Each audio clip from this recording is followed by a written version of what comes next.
Okay. Oh my god. Get out of here. Hey guys. If I'm being completely honest, I had a terrible weekend. Like a stay in your bed anxious doing nothing but crying weekend. I'm in the process of pulling myself out of a depressive hole.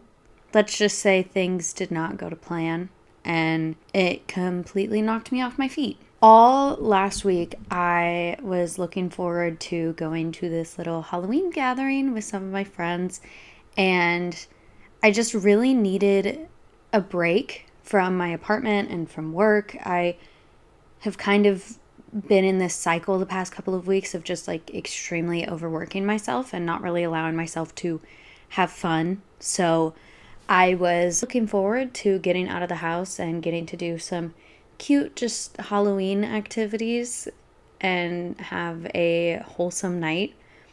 And literally, right as I was getting ready to leave, like I had everything packed, I was about to walk out of the house, Casper started howling like I had never heard him before. It scared me so bad. He was like hissing and running around my apartment, and he was walking so low to the ground.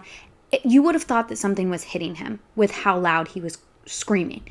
Um, so obviously I dropped everything and took him to the hospital, and the vet like rushed him in immediately because they thought that it was a blockage, which would have been an emergency surgery. And an update, he's good, he's fine. He just has some crystals in his bladder, which is kind of common for male cats, and it's also common for Siamese cats. So he just has to go on a prescription diet. That's manageable. I can do that. Um, Anyways, it was really scary going back to the animal hospital because it was the same place that I took Jilly back in July. I was immediately thrown back into that headspace of like, am I going to have to put down Casper? Because that's the only memory that I have of that place was having to put Jilly down. And so immediately I was just scared that I was going to end up losing another cat. And the animal hospital that I go to for emergencies is a drop-off facility. So I had to drop him off after they rushed him in and then figure out what to do with myself for 2 hours until I could pick him up and hear what happened. And so that was scary and it sucked. And obviously I didn't get to go to that gathering that I wanted to. But after that, I pretty much just sent myself into a spiral. This isn't uncommon for me. I do this a lot, honestly, where one thing will kind of go wrong and then I start to tunnel vision on everything else that is not necessarily going the way that I'd like it. And it's this cognitive distortion called mental filtering, where essentially you're only looking at the bad and not even giving the good a glance or any kind of recognition. So after I came back from the hospital, I was like, I didn't get to go to that gathering and I'm lonely. I don't like my living situation. I want to be closer to my family. I don't know what the hell I'm doing with my life. Like it just started like all piling on top of one another, and none of these things were really related to each other.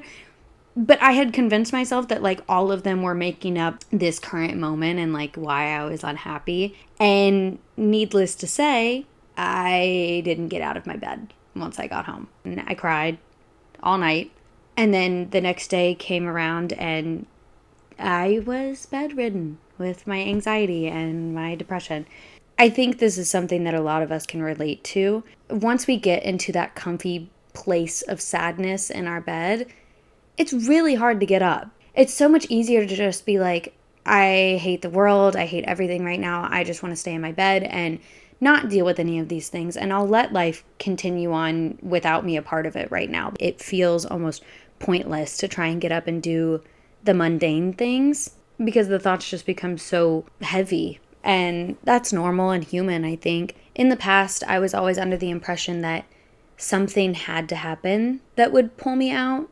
I was expecting amazing plans to happen that I just couldn't turn down, or for my family or friends to come visit me, or that I needed to have this amazing idea that I was just so motivated about that I couldn't stay in my bed any longer. Obviously, that would be ideal, and those things can help in these situations. But realistically, it's always going to be you that pulls yourself out. Those things can't always happen when we want them to, and it's really hard on ourselves to place mental dependency on outside events or other people. For example, a couple months ago, I was in another one of these rough patches, and this one in particular was lasting a couple of months. And I decided that the fix to all of those issues would be if my best friend from home moved to LA, and not only moved to LA, but moved in with me. This wasn't something that she was even remotely interested in at the time. She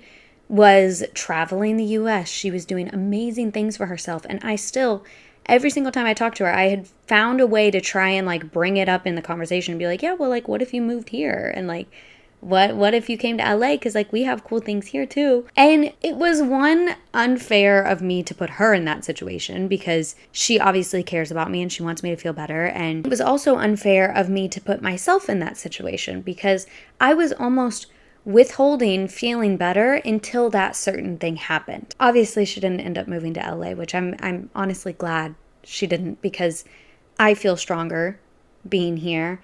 And she's been able to experience amazing things that would not have been possible if she moved to LA. And it worked out better for both of us. That was not supposed to happen. And after that, the couple of months following and up until this present day, I really am starting to understand that it is actually only going to be you that puts you back on your feet. I feel like one of those cheesy, highly motivational fitness videos, but it's the truth. It's less about what happens in your life that either starts a new chapter or gives you some motivation. It's so much more about you actively deciding that you want to get yourself back out there. It's hard, but I think that there is power in learning to do so. We all need adequate time to be sad and to let our mind and our body rest. I think sometimes having days where we don't leave our bed at all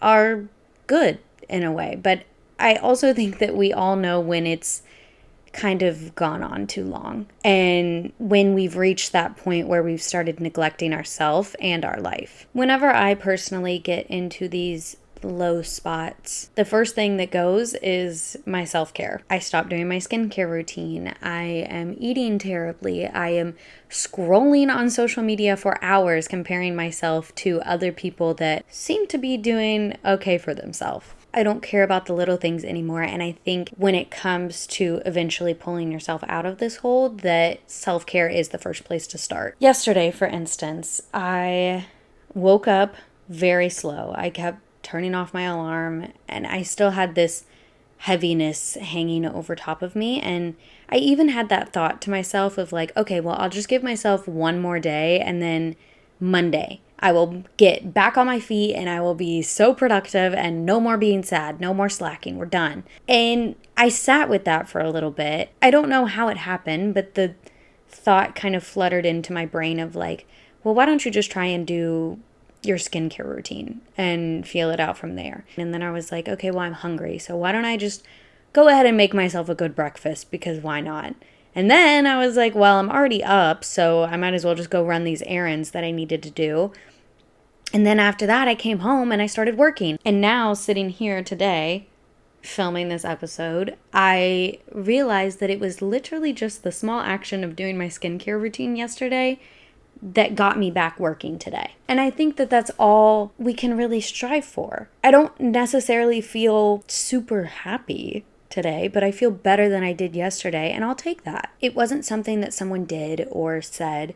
It was me actively deciding that I wanted to do something for myself. And who knows? Maybe tomorrow I won't feel like doing anything again, and that's okay. I'll take it as it comes. But I'm starting to see the impact that these small little actions have. And I feel like it's important for all of us to remember that. I don't think that these actions need any kind of force behind them in the sense of you're not worth anything if you can't get yourself to do these actions. I think that's unhealthy, but I think it's more of just recognizing and remembering what they can do and realizing that the power is in your hands to be able to get back up. And you know what? It's fine if you get out of bed and you go take a shower and then you get right back into bed, because it's a start, and a start is all you need. And you should be proud of yourself for doing that. I think it's helpful too to eliminate that big picture goal of I need to get back to a normal life, or I need to be a normal person again, and instead kind of break down that big goal into these smaller actions of, okay, I'm going to try and take a shower. If I feel good after that, then maybe I'll make a meal. And then after a while, you might be back on your feet without even realizing it. I personally struggle a lot with only looking at the big picture, and trying to get myself to compartmentalize is something that I've been working on a lot recently, because a lot of times I just feel like the big picture gets us so overwhelmed that we don't end up doing anything at all. When you're in this kind of bedridden or depressive state, you're mentally exhausted. How do you expect yourself to be able to just get up the next day and be like, all right, well, we're done with that, so back to normal? And it would be really cool if it happened that way, but I think it's unkind to think that way when we've been tired and sad. Because in a way, you're basically setting yourself up for disappointment, because it's not going to happen all in one day. And once you realize that it's not going to happen all in one day, it's very easy to get right back into that depressive state. And that's why I've been finding it easier to focus on these smaller goals, like cleaning my room or going on a walk, or even something as simple as doing the dishes. It's crazy how much doing the dishes has got me back on my feet multiple times in the past. And sometimes it is that the little things are just as exhausting. And that's okay too. I think that's where you really need to listen to yourself and just take it all situationally. Sometimes maybe it'll be one thing one day, and then the next day you'll do two things, and then the next day you'll do four things. You know, you just have to kind of feel it out as it goes. This morning, for example, I was able to do multiple things without feeling like they were draining me. I even made muffins this morning. That is a whole baking extravaganza, and I was able to do it, and it kind of made me feel good doing it. Not every day or weekend is going to be perfect, and I think mental ruts or depressive episodes are something that just kind of happens to us humans, and I think that fully trying to avoid them is more unhealthy than kind of just feeling them out sometimes. But I think knowing when it's time to get up and the ways in which you personally can get yourself up is so important. And I think it's something that once you learn how to do it, you will use it for the rest of your life. It gives you this sense of independence of, yeah, I might be upset because of this outside thing that happened, but I can control how long I'm going to be here. And obviously I haven't mastered all of these things, but